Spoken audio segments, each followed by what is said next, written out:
जय भीम. आज आपण Maharashtra state board class 10चा मराठीचा पेपर कसा सोडवायचा ते पाहूया. थोडक्यात वरवर कसा सॉल्व करायचा फक्त ते. तर यामध्ये विभाग 1 असते गद्य. गद्य म्हणजे इथे पाठ असतो किंवा त्याचे पॅसेज असतात, त्याच्यामधनं आन्सर शोधून आपल्याला ते लिहायचे असतात. तर पहिला प्रश्न असतो, उतार्याच्या आधारे सूचनेनुसार कृती करा. इथे उतारा देऊन असतो आणि प्रश्नामध्ये जसं सांगितलं आहे तसं आपल्याला करायचं असते. तर प्रश्न पहिला आहे, चौकटी पूर्ण करा. गहिऱ्या गुलाबी पानांच्या रेशमी पताका नाचवत उभी असलेली झाडे. तर आपल्याला हे शोधायचं आहे की हे कोणासाठी यूज केला आहे आणि तो एक शब्द आपल्याला इथे लिहायचा आहे किंवा एक वाक्यसुद्धा असू शकते. दुसरा आहे, मधुमासाचे लक्षण सुंदर रीतीने वर्णन करणारे संत. आता कोणत्या संतांनी मधुमास याचे लक्षण सुंदर रीतीने वर्णन केले होते आणि म्हणजेच हा पॅसेज कोणत्या संतांनी लिहिला किंवा या पॅसेजमध्ये कोणत्या संतांविषयी बोलले आहे ते आपल्याला इथे लिहायचं आहे. त्यानंतरचा प्रश्न आहे, आकृतिबंध पूर्ण करा. तर आकृतिबंध पूर्ण करा म्हणजे इथे ट्री डायग्राम सारखं काही दिलं असेल तर त्यामध्ये एक आन्सर ऑलरेडी लिहून आहे आणि जे खाली 2 बॉक्स आहे त्यामध्ये आपल्याला उत्तर लिहायचं आहे. वसंताच्या पुष्पमुद्रेचे चिन्ह ल्यालेले महिने. तर इथे कोणत्या कोणत्या महिन्यांचे नावं आले आहे, एक तर चैत्र, फाल्गुन आणि वैशाख हे 3 महिने वसंताच्या पुष्पमुद्रेचे चिन्ह ल्यालेले असे महिने आहेत. त्यानंतरचा इथे एक प्रश्न असतो, स्वमत. स्वमत म्हणजे पर्सनल रिस्पॉन्स. इंग्लिशमध्ये हा प्रश्न खूप आधीपासून येतो, पण मराठीमध्ये हा प्रश्न नव्याने येऊ लागला आहे जेव्हापासून पॅटर्न चेंज झाला आहे तेव्हापासून. चैत्रातल्या पिंपळाच्या नवपालवीच्या रूपाचे सौंदर्य तुमच्या शब्दात लिहा. आपल्याला आपल्या शब्दात, आता या पॅसेजमध्ये चैत्रातल्या पिंपळाच्या नवपालवीचे म्हणजे नवीन पाने जी आली आहेत त्यांच्या रूपाचे सौंदर्य कोणत्या भाषेत या पॅसेजमध्ये वर्णन केले आहे.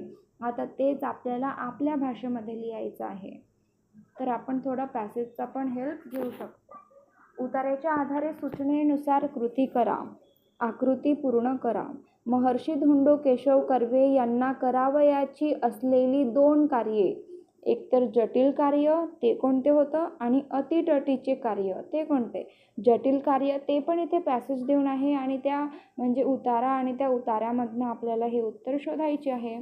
तर जटिल कार्य होते स्त्री साक्षर करणे म्हणजे स्त्रियांना साक्षर करणे आणि अटीतटीचे कार्य म्हणजे स्त्रीला पुरुषांच्या बरोबरीने स्पर्धेत उतरवणे म्हणजे दोघांनाही समान संधी देणे. त्यानंतरचा प्रश्न आहे, याच उतार्यामधनं लिहायचं आहे, नावे लिहा. महर्षी कर्वे यांचे जन्मगाव. यांचे जन्मगाव शेरावली. याच गावी जन्मलेला हा मुलगा जन्मतःच महर्षी किंवा भारतरत्न म्हणून गणला गेला नाही, तर ते नंतर महर्षी बनले. वाङ्मयाची जननी कोणाला म्हटले गेले आहे, सरस्वती. त्यानंतर पुन्हा स्वमतचा प्रश्न आला आहे, स्त्रियांनी शिकणे अत्यंत गरजेचे आहे. या विधानामागील महर्षी कर्वे यांचा दृष्टिकोन स्पष्ट करा. स्त्रियांनी शिकणे अत्यंत गरजेचे आहे असे महर्षी कर्वे यांना का बरं वाटायचे, त्यामागे त्यांचा कोणता दृष्टिकोन होता तो आपल्याला आपल्या शब्दांमध्ये लिहायचा आहे. आणि हे प्रश्न खूप सोपी असतात. उतार्याच्या सहाय्याने आपण हे प्रश्नांची उत्तरं लिहू शकतो. त्यानंतर असते अपठित गद्य. अपठित म्हणजे जो आपल्या पाठामध्ये नसतो, जो बाहेरून आलेला पॅसेज असतो तो म्हणजे अपठित गद्य. उतार्याच्या आधारे सूचनेनुसार कृती करा. इथे सुद्धा आधीचे जे 2 उतारे आहेत तिथे उतार्यामधनं शोधून उत्तरे लिहायची होती आपल्याला आणि कृती करायच्या होत्या. इथे पण तेच. खालील विधाने बरोबर का चूक ते लिहा. तहान लागली की आपण सरबत पितो, चूक. आपण तहान लागली की पाणी पितो, ते या उतार्यामध्ये सुद्धा लिहून आहे. काही गोष्टी स्वभावानुसार गरजेनुसार केल्या जातात. आता हे बरोबर आहे. कोणाचा स्वभाव असतो तर कोणाची गरज असते आणि त्यानुसार काही काही गोष्टी केल्या जातात. व्यायामाच्या अभावातून जीवनात दुःख निर्माण होते. दुःख निर्माण होत नाही व्यायामाच्या अभावातून. व्यायामाच्या अभावातून जीवनात दुःख निर्माण होते हे बरोबर आहे. दुःख निर्माण होतात. थकवा आला की आपण काम करतो. हे चुकीचं आहे. थकवा आल्यावर आपण काम करत नाही, तर आपण थोडा आराम करतो, बसतो आपण किंवा झोपतो. नंतरचा प्रश्न आहे विधाने पूर्ण करा. ते न चुकता केले जाते जे इथे शोधून लिहायचं आहे. त्यासमोर काही वाक्य लिहून आहे, ते आपल्याला पूर्ण करायचं आहे. ते न चुकता केले जाते जे नाही केले तरी चालेल. आपण ते न चुकता करतो. आपण तेव्हा झोपतो जेव्हा आपल्याला थकवा येतो. विभाग 2 आहे पद्य. पद्य म्हणजे कविता. कवितेच्या आधारे सूचनेनुसार कृती करा. तर पहिला प्रश्न आहे कृती करा. मुलीचा आत्मविश्वास व्यक्त करणाऱ्या कवितेतील 2 ओळी शोधून लिहा. तर आपल्याला अशा 2 ओळी या कवितेमधनं शोधायचा आहे ज्यामध्ये मुलीचा आत्मविश्वास, कॉन्फिडन्स आपल्याला दिसून येतो. आणि ही आहे कविता. ही खूप मोठी म्हणजे पूर्णच कविता इथे दिलेली आहे 2 स्टांझामध्ये. तर तिथनं आपल्याला हे उत्तर शोधून लिहायचे आहे. त्यानंतर आहे प्रश्न दुसरा. खालील शब्द समूहांचा तुम्हाला समजलेला अर्थ लिहा. घराचा झरोका. घराचा झरोका म्हणजे जिथून आपण बाहेरचं जग पाहू शकतो, ती असते घराची खिडकी. आणि भातुकलीचा खेळ. भातुकली म्हणजे बाहुलीचा खेळ, भांडुल्यांचा खेळ. खालील काव्यपंक्तींचा सरळ अर्थ तुमच्या शब्दांत लिहा.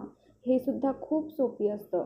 ती मांडीवर घेते बाहुलीला, एका हातानं थोपटत तिला चढवते आधण भाताचं. खूप सरळ अर्थ लिहायचा आहे आपल्याला. ती मांडीवर घेते बाहुलीला, त्याविषयी 1-2 लाईन लिहायचं आणि एका हातानं थोपटत तिला चढवते आधण भाताचं. तर याविषयी 2-3 लाईन लिहिलं तरी आपल्याला 2 मार्क इझिली मिळतात. काव्यसौंदर्य. काव्यसौंदर्य थोडंसं मोठं आन्सर लिहायचं असतं. माझ्या घराच्या झरोक्यातून दिसत आहे एक आश्वासक चित्र उद्याच्या जगाचं. या ओळींतील विचार सौंदर्य आपल्याला स्पष्ट करायचं आहे. त्यानंतरचा प्रश्न आहे खालील मुद्द्यांच्या आधारे कोणत्याही एका कवितेसंबंधी खालील कृती सोडवा. तर इथे 2 कविता दिल्या आहे, एकतर उत्तम लक्षण किंवा आकाशी झेप घेरे. तर आपल्याला जी कविता माहिती असेल चांगल्याने तीच इथे सॉल्व करायची, कोणत्याही एकच. तर त्या कवितेचे कवी किंवा कवयित्री कोण आहे त्यांचं नाव लिहायचं 2 मधून 1. नंतर कवितेचा विषय काय आहे, त्या कवितेमध्ये काय सांगितलं आहे, कशावर संबंधित ती कविता आहे किंवा कवितेचा विषय कोणता आहे. कविता आवडण्याची वा न आवडण्याची कारणे काय. जर ती कविता आपल्याला आवडली तर का बरं आवडली, आणि जर ती कविता आपल्याला नाही आवडली तर का बरं नाही आवडली, ते लिहायचं आहे. त्यानंतरचा प्रश्न असतो रसग्रहण. म्हणजे रसग्रहण म्हणजे आपल्याला त्याविषयीचीच माहिती लिहायची असते तिथे, आणि याचा आन्सर थोडं मोठंच लिहायचं असते कारण ते 4 मार्कासाठी आहे. खाली दिलेल्या काव्यपंक्तींचे रसग्रहण करा. तू झालास परिस्थितीवर स्वार आणि घडविलास नवा इतिहास. तू झालास मूक समाजाचा नायक आणि जागा केलास उभा बहिष्कृत भारत. तर हे बाबासाहेबांवर आधारित कविता आहे. याविषयी आपण भरपूर माहिती लिहू शकतो. तर या कवितेवर आधारितच आपल्याला इथे उत्तरामध्ये माहिती लिहायची आहे. त्यानंतरचा आहे विभाग 3 स्थूल वाचन. प्रत्येक 10वीच्या बुकमध्ये स्थूल वाचनाचे 4 लेसन असतात. तर त्यापैकी कोणताही स्थूल वाचन येऊ शकतो. खालीलपैकी कोणत्याही 2 कृती सोडवा. आपल्याला इथे 3 पैकी 2 क्वेश्चन सॉल्व करायचे आहेत. माणसे पेरा माणुसकी उगवेल. या विधानाचा तुम्हाला समजलेला अर्थ मणक्या पेरेण लागा म्हणजे ही दुसरी बोलीभाषा आहे. मणक्या पेरेण लागा म्हणजे माणसे पेरायला लागा, सुरू करा. या कवितेच्या आधारे सविस्तर माहिती लिहायचं आहे आपल्याला. त्यानंतरचा प्रश्न आहे टीप लिहा. जिद्दी लेफ्टनंट स्वाती महाडिक यांच्या जीवनावर आधारित किंवा जीवन संघर्षावर आधारित जे आपल्या बुकमध्ये आलं आहे त्यावरून माहिती लिहायची आहे. खालील मुद्द्यांवर एक परिच्छेद तयार करा. इथे आपल्याला एक टॉपिक किंवा पॅसेज लिहायचा आहे. व्युत्पत्ती कोश. व्युत्पत्ती कोश म्हणजे काय असते त्याविषयी माहिती लिहायची आधी. नंतर निर्मितीचा ठराव त्याविषयी, नंतर निर्मितीची जबाबदारी आणि कोशाचे प्रकाशन, असे आपण 3 ते 4 पॅसेजेसमध्ये हे उत्तर लिहायला पाहिजे. 6 मार्कांसाठी आहे तो प्रश्न. 3 पैकी कोणताही एक 6 मार्काच्या हिशोबाने आपण तेवढं मोठं आन्सर ते लिहिला पाहिजे. नंतर आहे विभाग 4 भाषाभ्यास. त्यातला पहिला प्रश्न आहे व्याकरण घटकांवर आधारित कृती. तर इथे आहे समास आणि समासांच्या योग्य जोड्या लावायच्या आहे. सामासिक शब्द दिलेले आहेत आणि दुसऱ्या गटामध्ये समासाचे नाव आहे. तर पहिल्या गटामध्ये पहिला एक्झाम्पल आहे आई वडील. आई वडील हा कोणता समास आहे ते लिहायचं आहे. पंचवटी, महाराष्ट्र, चहा पाणी. आणि समासाचे नाव दिलेले आहेत कर्मधारय समास, समाहार द्वंद्व समास, द्विगु समास आणि इतरेतर द्वंद्व समास. त्यानंतरचा दुसरा प्रश्न आहे शब्दसिद्धी. खालील तक्ता पूर्ण करा. इथे काही ऑप्शन दिलेले आहेत ते आहे भरधाव, लाजाळू, गुरुत्व आणि नाउमेद.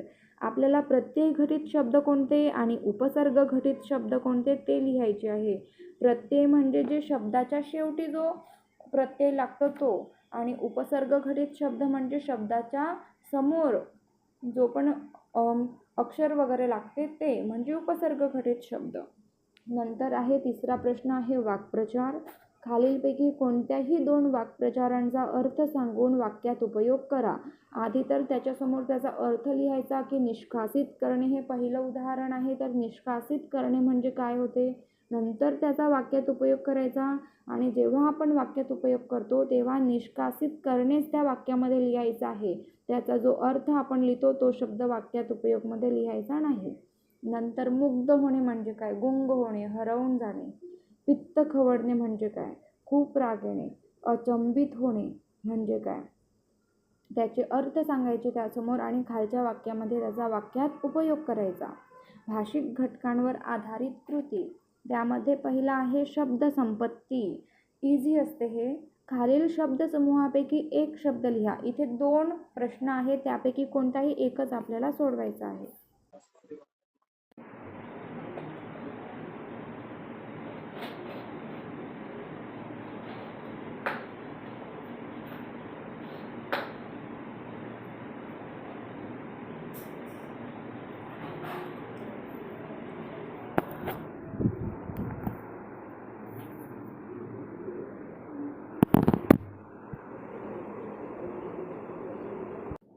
तर यामध्ये पहिला प्रश्न आहे इतरांना मार्ग दाखवणारा.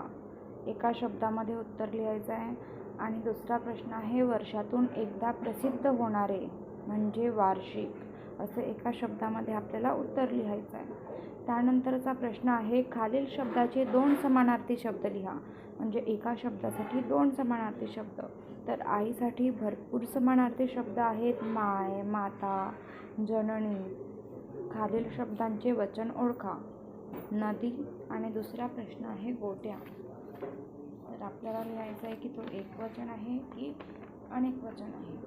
त्यानंतरचा चौथा प्रश्न आहे खालील शब्दातील अक्षरांपासून 2 अर्थपूर्ण शब्द तयार करा. म्हणजे इथे एक मोठा शब्द देऊन आहे दुकानदार, आणि यापासून आपल्याला कमीत कमी 2 अर्थपूर्ण शब्द बनवायचे आहेत. तर दुकान आणि दार हे शब्द वगळून आपल्याला दुसरे शब्द बनवायचे आहे. तर कान, दार आपण असे शब्द बनवू शकतो.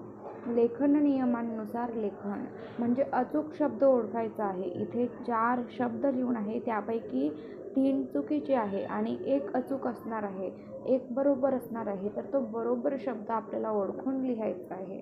दुसरा आहे, पहिला आहे निर्मिती, आणि दुसरा आहे सुशिक्षित, तिसरा ऐतिहासिक, परिस्थिती, दीपावली, आणि शेवटला आहे विद्यापीठ.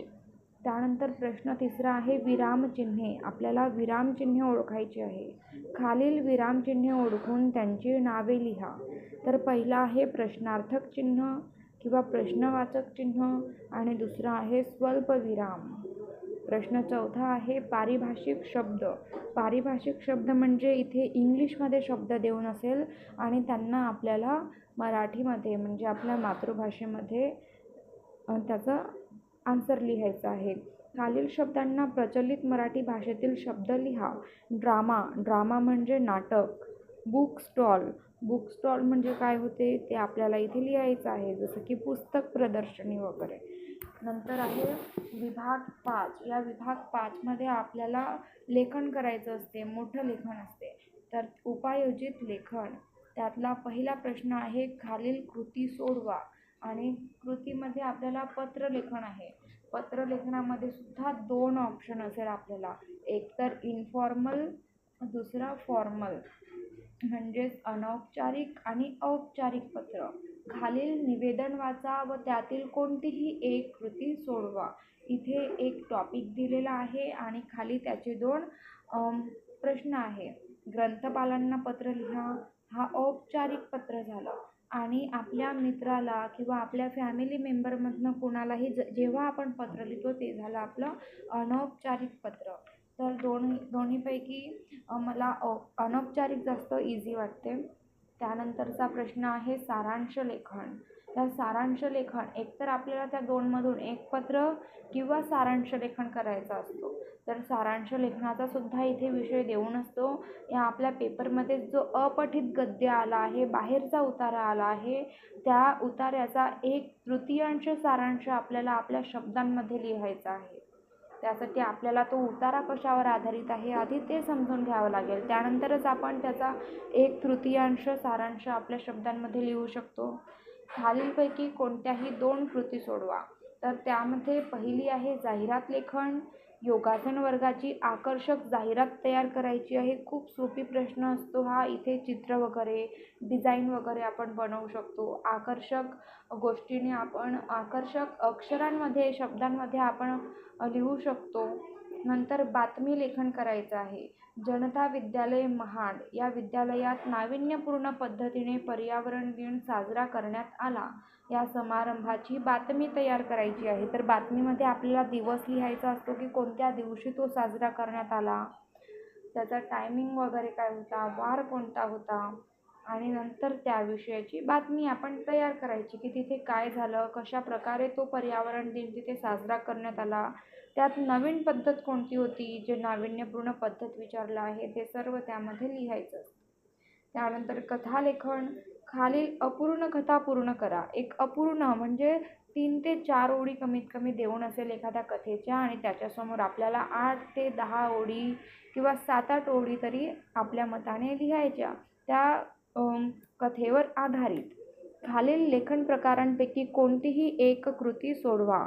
तर प्रसंग लेखन आहे पहिला आणि प्रसंग लेखनाचा इथे विषयसुद्धा देऊन आहे. तर आपण त्या समारंभामध्ये उपस्थित होतो. इथे जसा प्रश्न दिला आहे की वरील पारितोषिक वितरण समारंभास तुम्ही तुमच्या लहान भावाचे किंवा बहिणीचे कौतुक करण्यासाठी उपस्थित होतात, अशी कल्पना करून आपल्याला तो प्रसंग लिहायचा आहे, प्रसंग लेखन करायचं आहे. त्यानंतर आहे आत्मकथन. तर आत्मकथनाचा विषय काहीही असू शकतो. जसं इथे नदी आहे तर नदीचे आत्मकथन, आणि हे सुद्धा खूप इझी आहे कारण इथे 5 पॉईंट्स ऑलरेडी देऊन आहे आणि त्या 5 घटकांवर आधारितच आपल्याला नदीचं आत्मकथन लिहायचं आहे.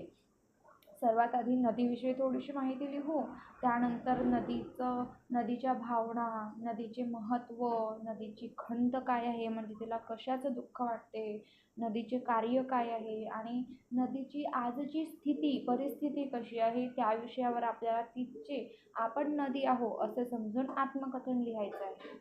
त्यानंतरचा प्रश्न आहे वैचारिक. प्रदूषण समस्या व उपाय या विषयावर तुमचे विचार लिहा. म्हणजे आपले विचार काय आहे प्रदूषण समस्या, प्रदूषणाच्या, आणि त्यावर उपाय आपण काय करू शकतो. तर आपल्याला हा प्रश्न आपल्या मताने लिहायचा आहे. तर असा हा पेपर सॉल्व करायचा. थँक्यू.